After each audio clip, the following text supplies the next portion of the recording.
Hello guys, আমি সুইটি আছি আমার আজকের ব্লগে এবং আজকে আমরা চলে এসেছি ঢাকার ঐতিহ্যবাহী একটা মাছ বাজারে।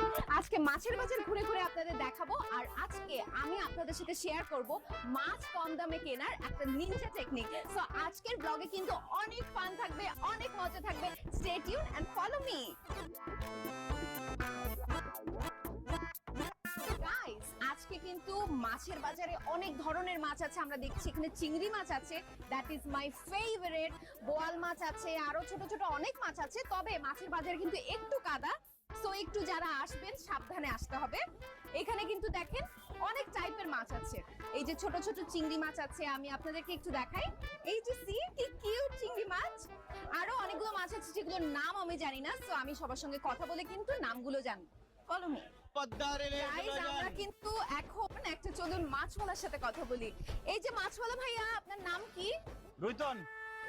না না, মাছের নাম জিজ্ঞেস করছি না, আপনার নিজের নাম কি? আমার নামই রুইতন, রুইতন খান। আমার বাবার নাম পাঙ্গাস খান, আমার দাদার নাম কাতলা খান।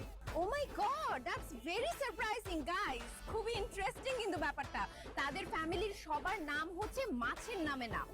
সো ভাইয়া, আপনাদের সবার নাম মাছের নামে নাম কেন? কারণ আমরা মাছের মানুষ তাই। ও ওয়াও, ওনারা মাছের মানুষ। আচ্ছা, আপনি কি মাছ বিক্রি করেন? জি না, মাছ বিক্রি করি না, স্বর্ণ বিক্রি করি। কয় ভরি লাগবো আপনার? কি বলতেছেন ভাই আপনি? আমি তো দেখতেছি আপনি মাছ বিক্রি করতেছেন। দেখতেছেনই যখন, তাহলে আবার জিজ্ঞেস করেন কেন? মাছ লাগলে নেন, না লাগলে সরেন। না না না, মাছ লাগবে।